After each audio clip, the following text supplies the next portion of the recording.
Shalom teman-teman, apa kabar kalian semua di rumah? Semoga kalian semua senantiasa dalam lindungan Tuhan. Semoga kita sama-sama selalu sehat dan kuat di masa-masa seperti ini. Oke teman-teman, kita siapkan hati kita untuk memulai ibadah kita pada hari ini. Kita angkat pujian segala perkara. Penolong yang selalu setia, memenuhi keperluanku. Tak pernah dia mengecewakan. Yesusku tak pernah gagal. Segala perkara dapat ku tanggung di dalam Dia yang memberi kekuatan. Tuhan Yesus penolong dan sahabat. Tetap percaya Tuhan setia.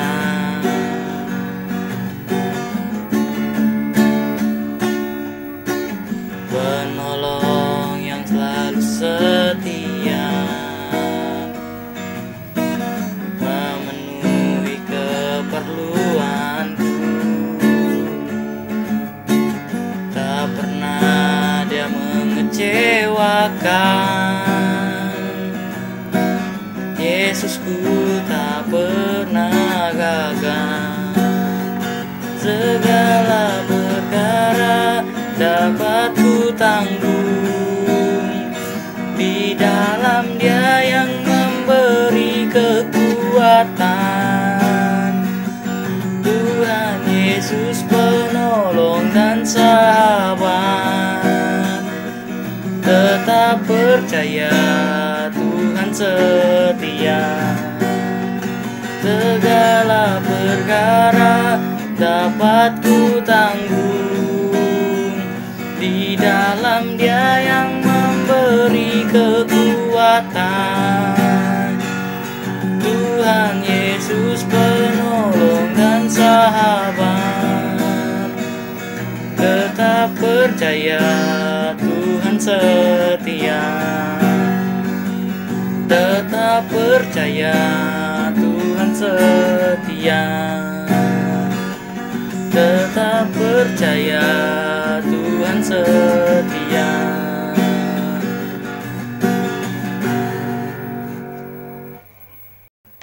Tiba saatnya kita akan lebih dalam lagi untuk memuji Tuhan. Kita angkat pujian kita yang kedua, Ku diberi kuasa. Ku diberi kuasa dari Raja mulia, menaklukkan musuh di bawah kakiku. Ku pakai kuasa dari Raja mulia. Bila Allah ada bersamaku, siapa jadi lawanku? Sungguh besar Kau Tuhanku, Engkau perisai hidupku. Ku berdiri dengan iman dalam Yesus Tuhan. Kau yang memberi kemenangan. Ku bersorak merayakan, terpujilah Engkau Raja segala raja.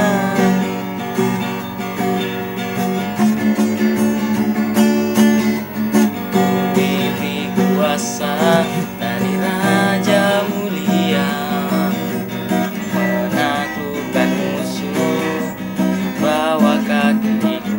Ku pakai kuasa dari Raja mulia.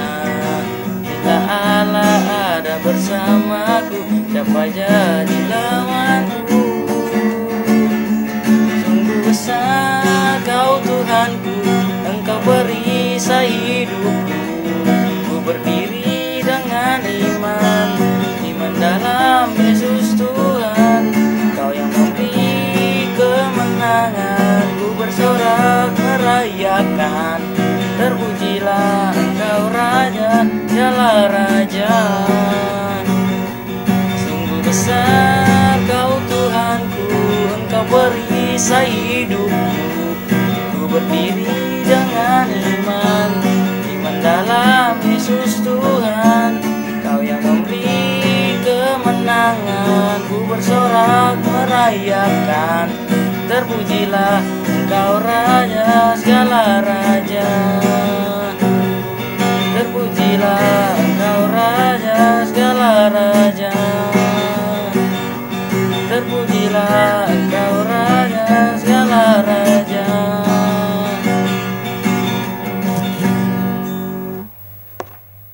Tiba saatnya kita akan mendengarkan kebenaran firman Tuhan.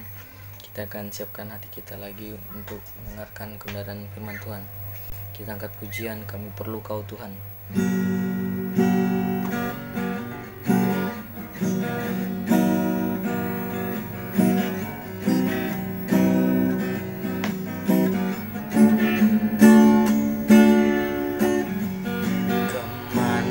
Kemanakah kami mencari kasih sejati? Kemanakah kami berseru saat badai datang menderu? Yang kami tahu hanya Kau yang mampu pulihkan segala sesuatu. Kemanakah kami mencari kasih sejati? Kemanakah kami berseru saat badai datang menderu? Yang kami tahu hanya Kau yang mampu pulihkan segala sesuatu. Kami perlukan keajaiban-Mu, kami butuhkan sentuhan tangan-Mu. Kami tak dapat jalan sendiri, kami perlu Kau Tuhan.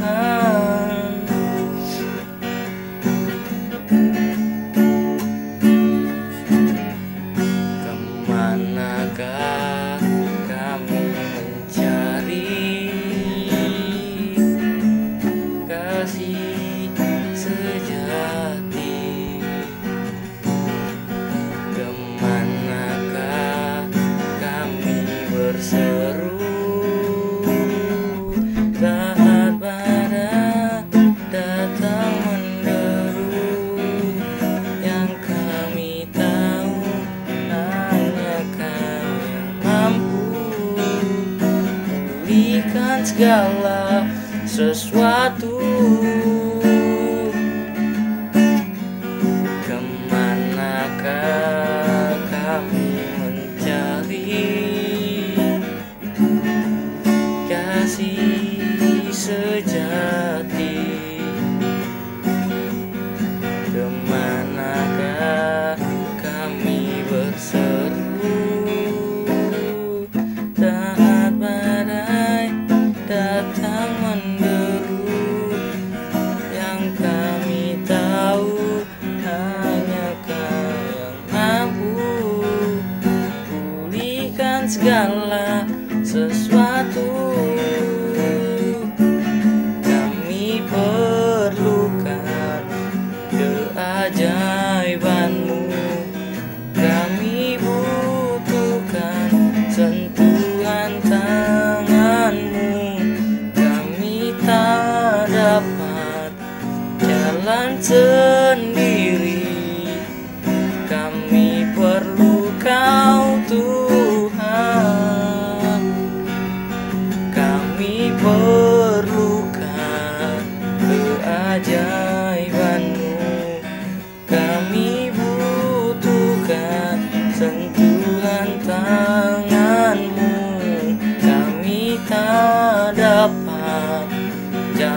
sendiri. Kami perlu Kau Tuhan, kami perlu Kau Tuhan, kami perlu Kau Tuhan.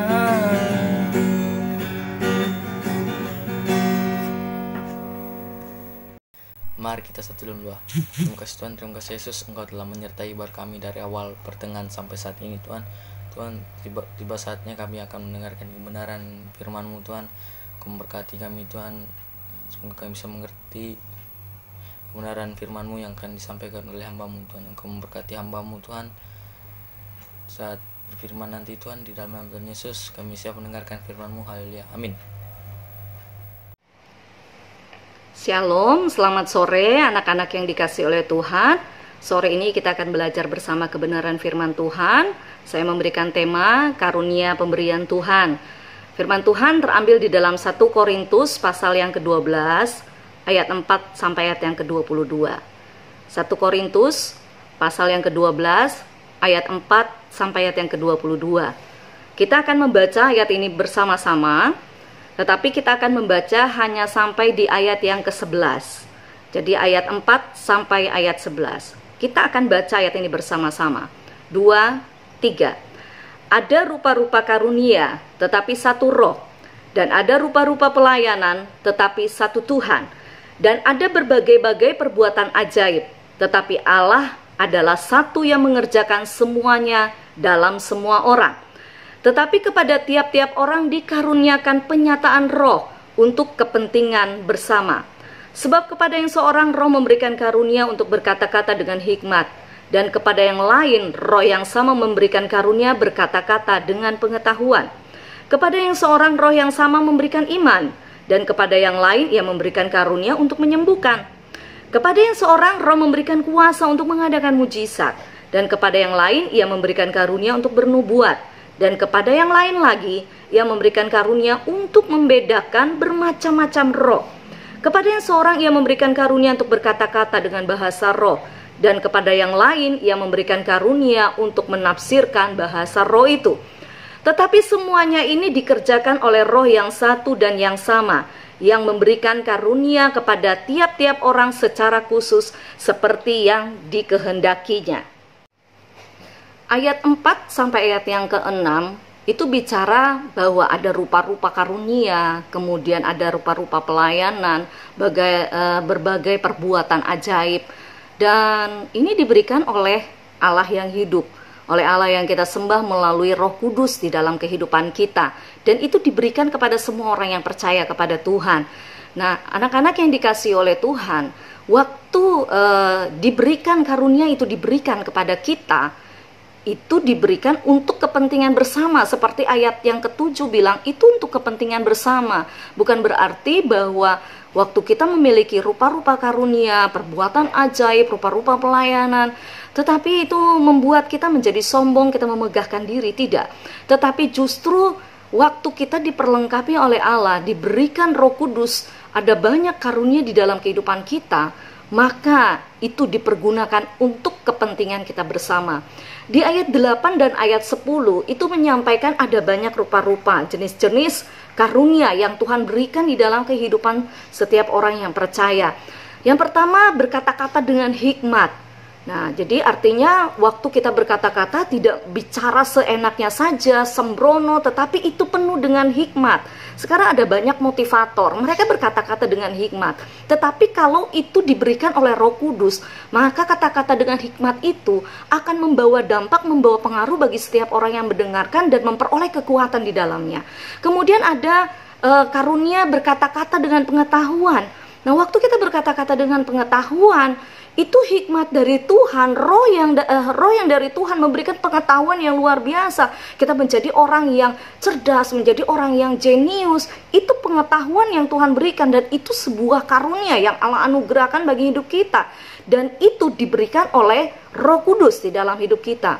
Kemudian ada karunia iman. Tidak semua orang punya karunia iman, hanya orang-orang yang ditentukan oleh Allah untuk bisa memiliki karunia iman. Jadi kalau orang melakukan sesuatu di luar jangkauan kita karena dia diberikan oleh Allah karunia iman, dia mampu menggapai sesuatu yang mustahil bagi dia, tetapi dia percaya bahwa itu akan terjadi karena Tuhan memberikan dia karunia iman. Kemudian ada juga karunia untuk menyembuhkan. Tidak heran mungkin ini banyak bisa kita saksikan bersama, orang pergi mendoakan orang yang sakit begitu ya, orang itu sembuh, yang lumpuh bisa berjalan, yang buta bisa melihat, yang sakit apa saja itu bisa disembuhkan karena Tuhan memakai seseorang dan dia memberikan karunia untuk menyembuhkan. Kemudian ada juga karunia untuk mengadakan mujizat. Ya, mujizat sesuatu yang belum ada bisa menjadi ada, itu mujizat. Dan Tuhan bisa memberikan kepada seseorang yang dikehendaki oleh Allah untuk diberikan karunia mujizat. Nah, kemudian juga ada karunia untuk bernubuat. Karunia bernubuat ini merupakan sebuah perkataan yang disampaikan oleh Allah dan manusia dipakai untuk menyampaikan isi hati Allah. Dan perkataan itu belum terjadi, tetapi waktu nubuat itu disampaikan, itu sesuatu belum terjadi dan akan terjadi. Nah, anak-anak yang dikasih oleh Tuhan, banyak orang takut kalau ada seseorang dipakai oleh Tuhan, diberikan karunia bernubuat. Itu hamba Tuhan itu punya karunia nubuat. Hati-hati, semua yang kita lakukan bisa dia tahu. Nanti yang akan datang, dia tahu apa yang terjadi dalam hidup kita. Nah, kita biasanya menjadi takut. Tetapi jangan pernah takut, waktu kita diberikan karunia ini, bukan kita menyombongkan diri baru kita, wah ini aku nih tahu segala sesuatu yang ada di depan. Tidak. Tetapi karunia nubuat dipakai memang oleh Allah. Kehidupan kita dipakai oleh Allah untuk kita menjadi saluran berkat bagi semua orang, supaya menyampaikan isi hati Allah, apa yang Allah ingin kerjakan dalam hidup seseorang. Nah, kemudian ada karunia untuk membedakan bermacam-macam roh. Nah, ini dia, seseorang bisa dikaruniakan oleh Allah. Ini dia akan tahu ini karunia dari Tuhan. Ini rohnya manusia. Ini rohnya setan. Jadi kadangkala setan juga bisa bicara, ini roh Tuhan yang bicara, ini Tuhan sampaikan begini. Tidak, tetapi orang yang dikaruniakan Tuhan, karunia membedakan macam-macam roh, dia akan tahu ini roh apakah dari Tuhan, atau roh itu orang-orang itu sendiri, atau roh dari roh jahat. Nah, kemudian ada lagi roh karunia berkata-kata dengan bahasa roh. Dan ini mungkin kita sudah sering dengar di gereja, kita suka mendengar orang berbahasa roh gitu ya, daramasyandar. Mungkin seperti itu contoh saja. Dan itu karunia yang Tuhan berikan. Kemudian tidak hanya sekedar itu, kalau kita hanya pakai bahasa roh, orang yang tidak paham akan bilang kita orang yang aneh, dia ngomong apa begitu. Makanya Tuhan juga memberikan karunia untuk menafsirkan bahasa roh itu. Jadi kalau kita berbahasa roh, kita minta kepada Tuhan bahwa Tuhan memberikan juga karunia untuk menafsirkan, sehingga kita tahu apa yang Tuhan katakan melalui roh kita, supaya disampaikan kepada semua orang, supaya kita juga bisa mengungkapkan kasih dan kebenaran Tuhan di dalam kehidupan semua orang. Kalau kita tahu rupa-rupa karunia itu begitu luar biasa bagi kehidupan kita, tentunya kita semua mau menerima rupa-rupa karunia Roh Kudus itu. Nah, anak-anak yang dikasih oleh Tuhan, kalau saya boleh bertanya, kira-kira kalau kamu disuruh memilih, kamu mau pilih karunia apa yang Tuhan berikan di dalam hidupmu? Apakah kamu berkata-kata dengan hikmat, atau kamu mau diberikan karunia iman, karunia menyembuhkan, karunia menafsirkan bahasa roh, atau kamu mau punya karunia mengadakan mujizat? Coba kamu pikir-pikir hari-hari ini, kira-kira aku mau apa ya? Nah, tapi sayang anak-anak yang dikasih oleh Tuhan, kita boleh meminta, tapi nggak bisa memilih. Coba perhatikan di ayat yang ke-11. Tetapi semuanya ini dikerjakan oleh roh yang satu dan yang sama, yang memberikan karunia kepada tiap-tiap orang secara khusus, seperti yang dikehendakinya. Jadi artinya karunia-karunia itu bisa kita minta kepada Tuhan, tetapi kita nggak bisa pilih, aku mau yang ini Tuhan, aku nggak mau yang itu. Tidak.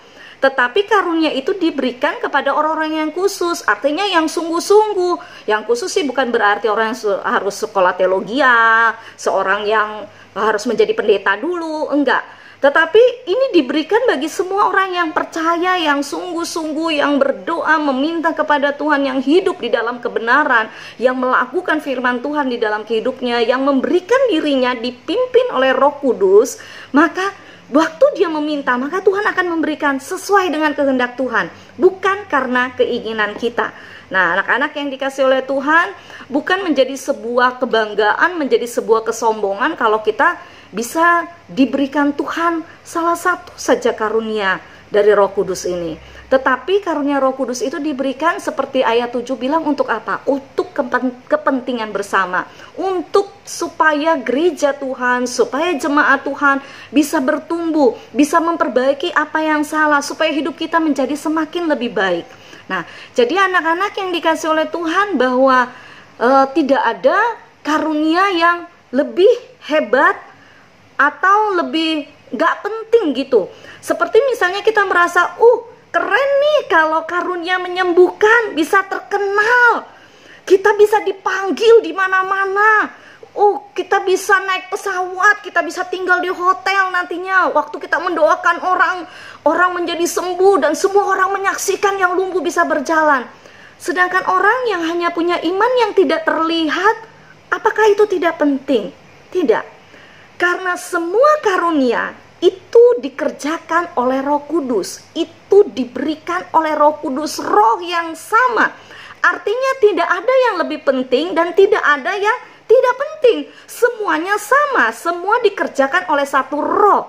Dan kita tidak boleh bilang bahwa mujizat, kuasa mujizat, kuasa keajaiban, karunia-karunia Roh yang diberikan oleh Tuhan, wah kayaknya lebih elit yang ini nih daripada yang itu. Enggak, tidak bisa.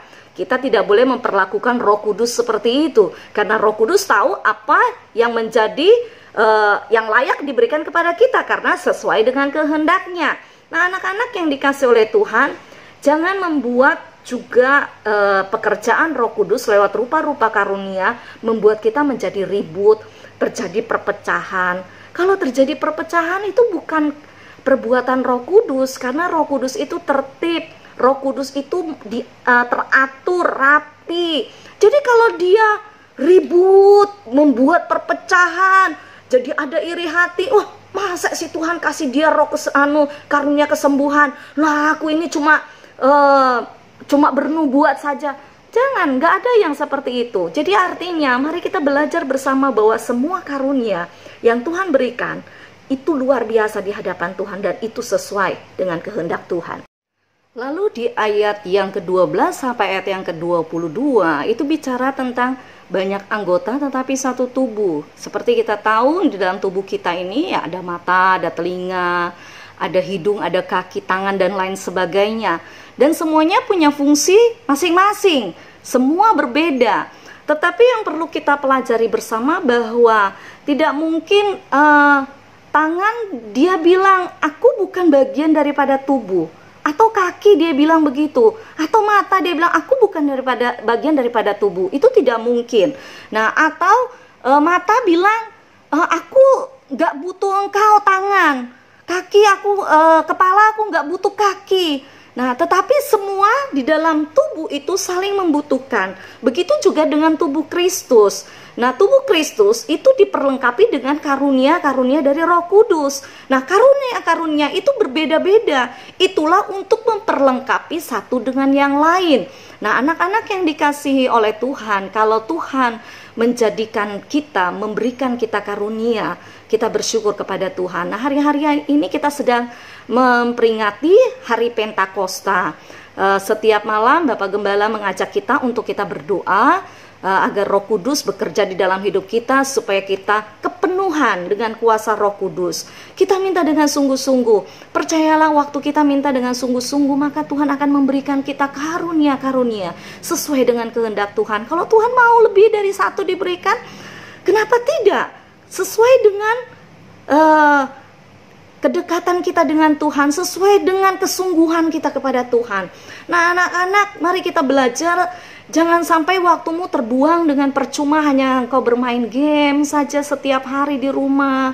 Kau hanya bermain TikTok saja, hanya tidur-tiduran saja, nonton drakor, aduh, segala sesuatunya akan menjadi sia-sia. Tetapi waktu kau berdoa sungguh-sungguh minta kepada Tuhan, kau punya waktu, luangkan waktumu.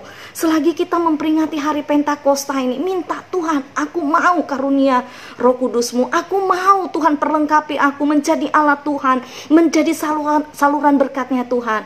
Mari kita bersama-sama kita belajar anak-anak, supaya apa? Kehidupan kita yang ada, kita berkenan kepada Tuhan. Jadi ada 3 hal yang akan kita pelajari bersama, bahwa karunia itu pemberian Tuhan. Kalau pemberian Tuhan itu adalah kehendak Tuhan, itu yang pertama. Kemudian yang kedua, bahwa karunia Tuhan itu, pemberian Tuhan itu tidak ada yang lebih hebat dan tidak ada yang tidak penting, tetapi semuanya adalah pemberian Tuhan, semuanya luar biasa di hadapan Tuhan.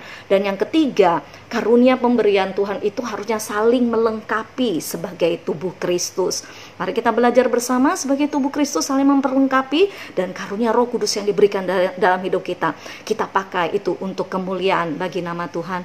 Mari kita berdoa, kita akan mengakhiri ibadah kita sore ini.